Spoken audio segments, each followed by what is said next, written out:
Perkenalkan, nama saya Willy Ramadhani, NPM 158, kelas 3D. Yang terhormat kepada Bapak Dr. Arman, Magister Pendidikan selaku dosen mata kuliah Media Pembelajaran SD berbasis ICT. Dan yang saya banggakan, teman-temanku sekalian. Di sini saya akan mempresentasikan hasil resuman yang berjudul Teori-teori yang mendukung penggunaan media pembelajaran berbasis ICT.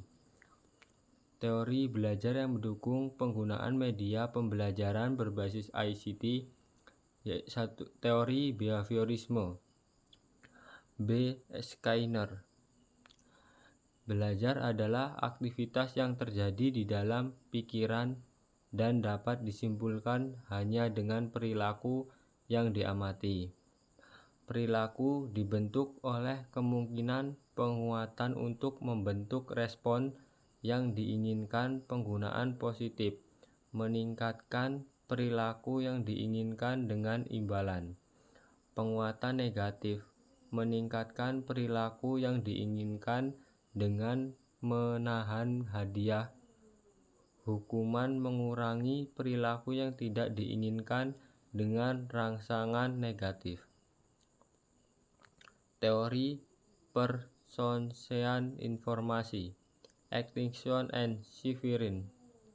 Belajar adalah menyediakan informasi ke dalam teori manusia, mirip dengan cara komputer menyimpan informasi. Ada 3 jenis penyimpanan register sensorik untuk menerima informasi: memori jangka pendek atau memori kerja STM untuk menahannya sementara, dan memori jangka panjang LTM untuk menyimpan informasi tanpa batas. Teori perilaku kognitif Robert Gansne. Pembelajaran dibentuk dengan menyediakan kondisi instruksional yang optimal. Jenis keterampilan yang berbeda, misalnya konsep aturan, pemecahan masalah, memerlukan kondisi belajar yang berbeda. Pembelajaran mencakup 9 peristiwa pembelajaran yang berbeda sesuai dengan jenis keterampilan yang diajarkan dan pendekatan hierarki. Keterampilan yang menyediakan keterampilan sederhana dan membangun keterampilan yang kompleks. Teori sistem dan desain pembelajaran sistematis, Guyton and Briggs. Belajar didorong dengan menggunakan sistem pembelajaran berdasarkan pengolahan informasi dan teori-teori behavioral kognitif.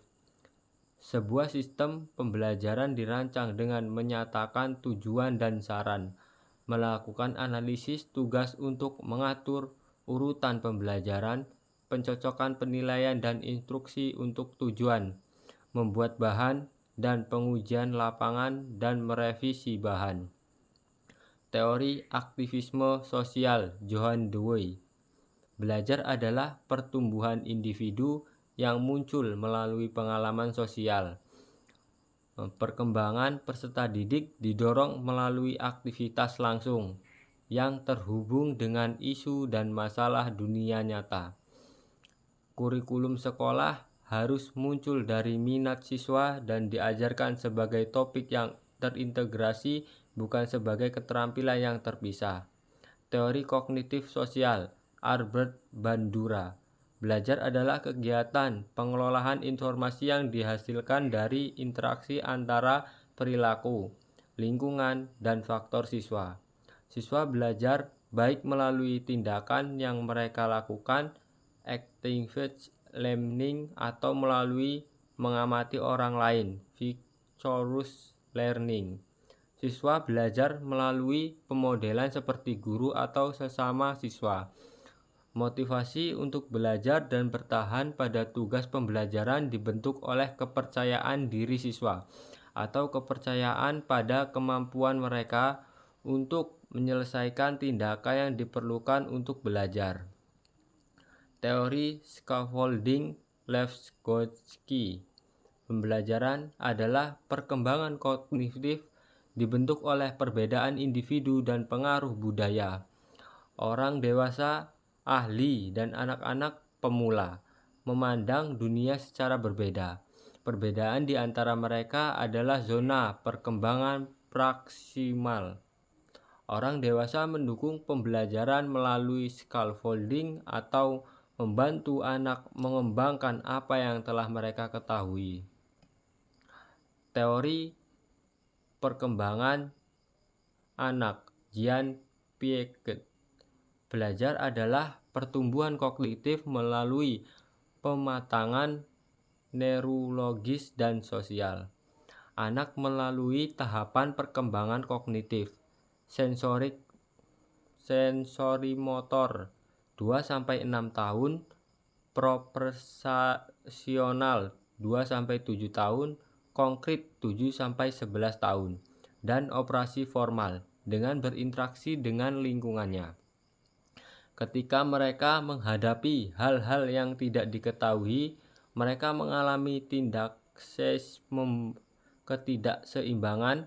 Mereka merespon dengan asimilasi, menyesuaikan dengan pandangan mereka, atau akomodasi, mengubah pandangan mereka. Teori Discover Learning, Jerome Bruner. Belajar adalah pertumbuhan kognitif melalui interaksi dengan lingkungan. Nah, anak-anak lebih mungkin untuk memahami dan mengingat konsep yang mereka temukan selama interaksi mereka dengan lingkungan. Guru mendukung pembelajaran penemuan dan memberikan kesempatan untuk mengeksplorasi dan memanipulasi objek dan melakukan percobaan. Teori multiple intelligence, Howard Gardner. Belajar dibentuk oleh kecerdasan bawaan. Siswa berbeda-beda, guru harus mampu memfasilitasi kebutuhan siswa.